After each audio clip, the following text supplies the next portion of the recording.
So in the post-fight press coverage last night, Dana White just casually drops an absolute nuke on us for what this UFC 299 card is going to look like come March 9th. But before we get into this, I just want to say briefly, man, what was Colby Covington doing last night? The guy didn't fight his fight whatsoever. He looked like he was scared. He looked very slow, very hesitant. He didn't even look loose in there. He looked really tight. Man, and I remember one of you guys, shout out to y'all live, watched it live with me. I appreciate y'all so much for the support. I noticed one of you guys said he looks really nervous, and I was like, well, it's kind of just a fight. You're going to be nervous. But now I see he fought like he was nervous. I don't know why he didn't put the pace on, why he didn't put the pressure on. You know, that's his game. You know what I mean? Come forward, put that pressure on you, tire you out, you know, throw those hands, let those hands go, and then that could set up your takedowns. It just seemed like Colby Covington was just doing literally the complete opposite. He wasn't really letting his hands go. He was constantly moving back the entire fight, letting Leon Edwards dictate it. Man, and then when he did get Leon to the ground, Leon was practically, except besides for the 5th round, but other than that, he was pretty much able to just pop right back up.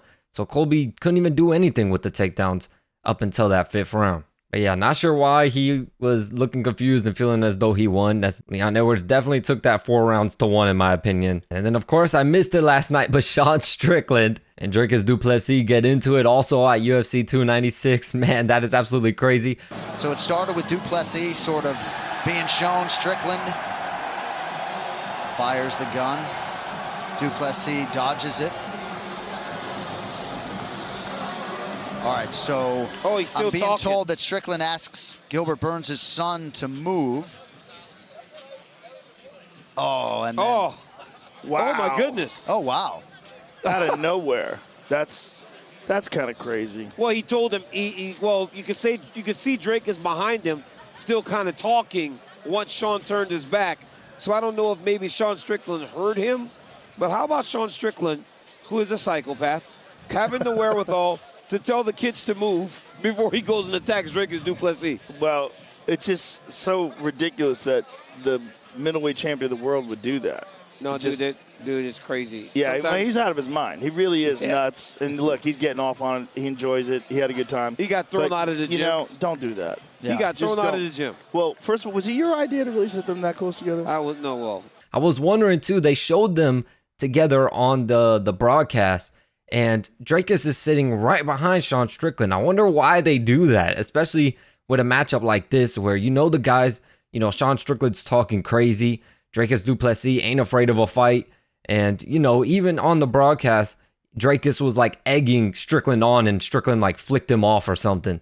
So why would you have them sitting right behind each other? Sean Strickland politely tells him, can you move to the side real quick? And then just absolutely attacks Dricus Du Plessis. I can't really say it was unexpected.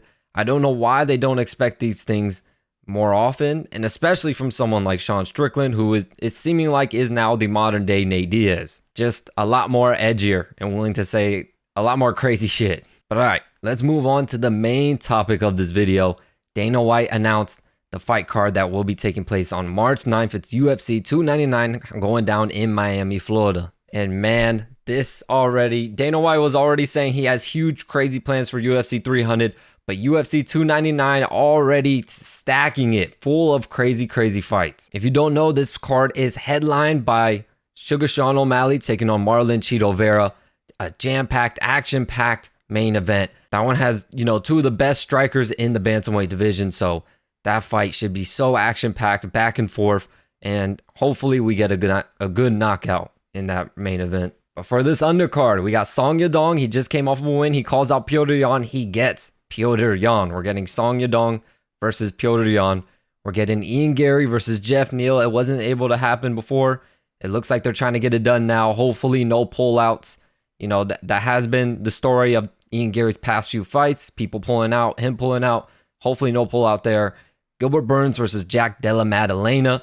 Man, that's a fun fight too. Gilbert Burns, always a very entertaining fighter to watch. Jack Della Maddalena, a big time up and comer and also very entertaining to watch.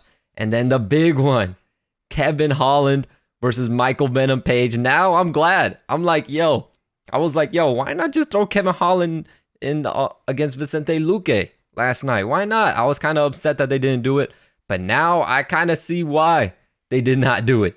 Kevin Holland is willing to welcome Michael Venom Page to the UFC.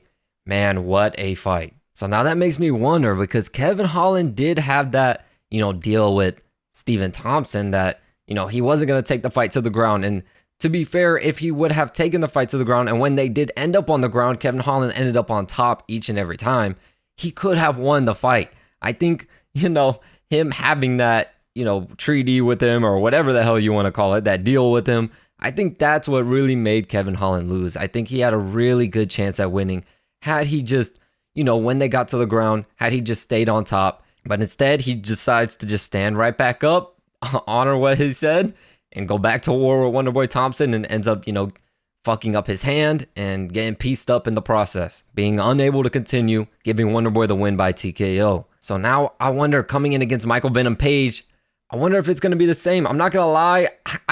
I love Kevin Holland. I'll be real. I love Kevin Holland, especially his character, man. At first, he got a ton of hate for it.